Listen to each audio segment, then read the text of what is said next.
नमस्कार। पिछले अनेक दिनों से लोगों की टोल के बारे में काफ़ी तकरार थी। सरकार ने जो निर्णय किया है वो बहुत बड़े प्रमाण पर जनता को राहत देने वाला है, जिसमें 3,000 रुपये में जो पास है साल भर का, उसकी अगर टोल पे किया जाएगा तो उसकी कीमत कम से कम 10,000 से ज़्यादा रुपये का टोल देना पड़ता था, वो केवल 3,000 रुपये में होगा। और ये जो वैलिडिटी है, एक साल में 200 ट्रिप वो क्रॉस कर सकते हैं। इसके साथ साथ एक ट्रिप मीन्स एक टोल को क्रॉस करना। इसका फ़ायदा ये होगा कि 200 ट्रिप्स यानी 200 टोल क्रॉस करना होगा और एक टोल क्रॉसिंग की एवरेज कॉस्ट केवल 15 रुपये पड़ेगी। कुछ जगह पर ये 80 रुपये है, 50 रुपये है, 100 रुपये है, तो ये केवल 15 रुपये हो जाएगी। और मान लीजिए एक टोल पर आप 50 रुपये भी देते हो तो 200 टोल क्रॉस करने पर उसकी कीमत 10,000 होगी। उसके बदले में आपको केवल 3,000 रुपये में ये पास मिलेगा, एनुअल पास, और सालाना 7,000 रुपये की बचत होगी। और अभी जो सिस्टम हम लोग ला रहे हैं उसके बाद टोल नाके पे जैसे रुकना पड़ता था, रुकने की भी ज़रूरत नहीं पड़ेगी और निश्चित रूप से ये जनता को इस स्कीम से राहत मिलेगी। ये स्कीम केवल नेशनल हाईवे के लिए है, क्योंकि वही हमारा अधिकार है। बाकी रोड जो स्टेट के होते हैं उसके ऊपर ये लागू होने का प्रश्न ही नहीं होता।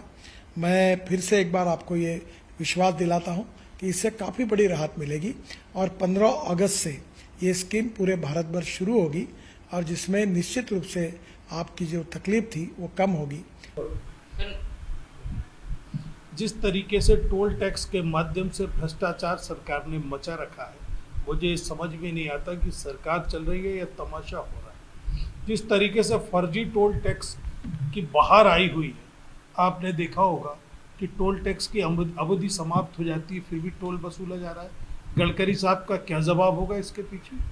जब टोल की आवश्यकता खत्म हो गई, अनेकों जगह पर टोल फ्री हो गए, सड़कें लागत से कई गुना मुनाफा दे चुकी हैं, फिर टोल लगाने के पीछे क्या कारण है? हम लगातार सरकार से मांग कर रहे हैं कि जब सरकार के पैसे की सड़क बनाई हुई फ्री हो जाती है, उसकी लागत निकल जाती है मुनाफे के साथ, फिर क्यों टोल टैक्स चला जा रहा है? एक नया सगुफा आया 3,000 रुपये में 1 साल तक के लिए। वो ग्रामीण व्यक्ति जो साल में 3 बार निकलता है, उसको 3,000 रुपये लेने से क्या फ़ायदा होगा? और वो एक बार जाता है तो वो 1,500 रुपये का टोल टैक्स दे देता है। उसकी आवश्यकता नहीं इस टोल टैक्स की। सरकार को टोल टैक्स पर यह ध्यान रखना चाहिए कि किस तरीके से ग्रामीण आवागमन प्रभावित हो रहा है, किस तरीके से महंगा साबित हो रहा है एक गरीब के लिए, किसान के लिए, उस पर ध्यान देना चाहिए। सरकारें व्यापार करने के लिए नहीं चलती, सरकारें जन कल्याण के लिए चलती हैं। ये रोजाना नई स्कीमें उद्योगपति घरानों में आती हैं। सरकार को ये बंद करना चाहिए और टोल टैक्स की वसूली कम करने का प्रयास करना चाहिए।